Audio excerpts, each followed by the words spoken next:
Hello friends, welcome to our channel.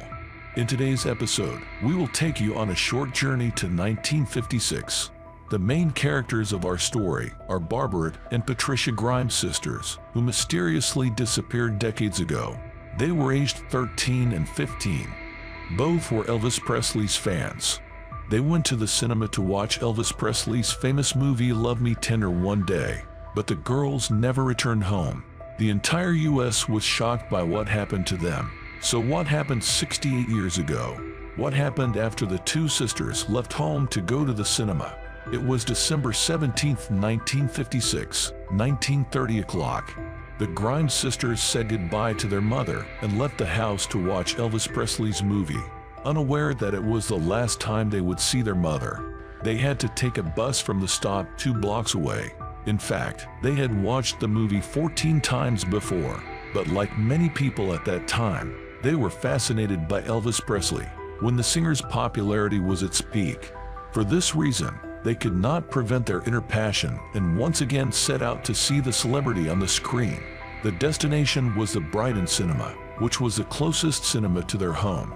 This also became the last place where the girls were seen alive. The sisters never came back. Their mother waited for her daughters all night, but they didn't show up. They were supposed to be home at around 23:45, and Loretta became anxious as time passed.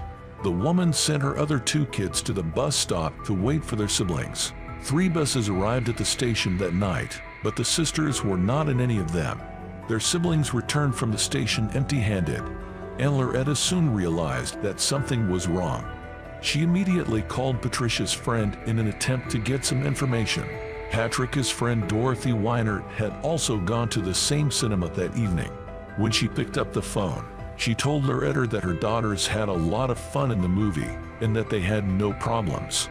She believed there was nothing to worry about. They might have been delayed, not realizing how late it was, and they would return.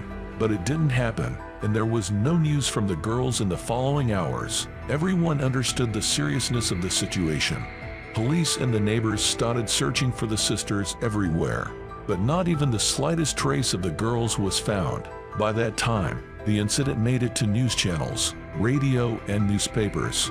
A number of people had already reported to police about the whereabouts of the girls. According to one of these reports, the sisters were seen in Nashville.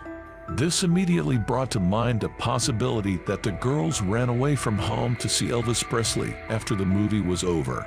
The search concentrated around Nashville, but the outcome was disappointing, and then a mysterious letter arrived.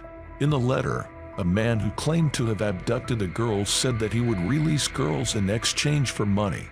He demanded that the girls' mother left the money in the church, pledged that if she did that, he would set the girls free. On the specified time, Loretta and police went to the church, but no trace of the man was to be found. Later investigations revealed that the man had a mental illness. This incident completely devastated the mother. Her hopes were diminishing gradually. At that time, Elvis Presley heard about the incident and called on the girls to return home. Loretta believed that her daughters didn't run away, they were kidnapped. According to the mother, if the girls ran away from home, they would have definitely taken their favorite radio station with them. There was no news in the following days. Days passed. No trace of the girls was found. However, on January 22, 1957, the course of the events completely changed. A man named Leonard Prescott found 2 corpses in a deserted place, caught in the sawdust. He told the incident to his wife first, and then informed the police about this. The scene of the incident was gruesome. 2 girls were lying dead on the ground, the corpses torn by animals, becoming unrecognizable. The girls had no clothes, their bodies were oddly shaped. Did these dead bodies lying on the ground belong to the Grimes sisters? The lifeless bodies of the sisters were taken to the hospital for immediate examination. The investigation revealed that the 2 bodies belonged to Barbara and Patricia. The killer worked very meticulously. No fingerprints were found on the girls. A professional job was done. Why did such a professional killer commit this murder? The investigation revealed that the bodies had been there for 2 weeks but were not noticed due to bad weather. According to autopsy results, the girls died on the day they went to the cinema. because the girls had the last meal they ate that day in their stomach. Long and tiring investigation did not yield any results. It was unclear how the girls died. Unfortunately, there were no signs of choking, stabbing, or bumps on their bodies. Although this indicated that there was no murder, the fact that the girls were naked suggested that someone had killed them. Later, it was announced that the girls' bodies had bruises and holes. It was revealed that the girls' bodies were damaged with a tool.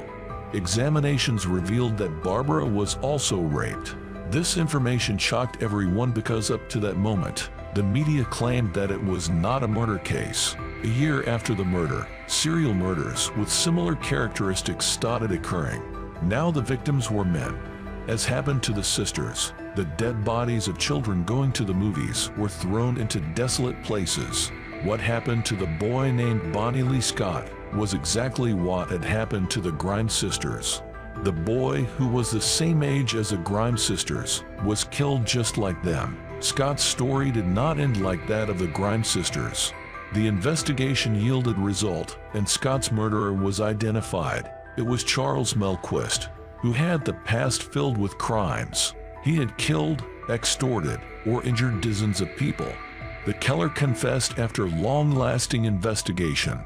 However, he said he had not killed the girls. Investigators confirmed what the killer said. Up to that moment, the police was convinced that they had found Grimes sisters' killer, but they were wrong.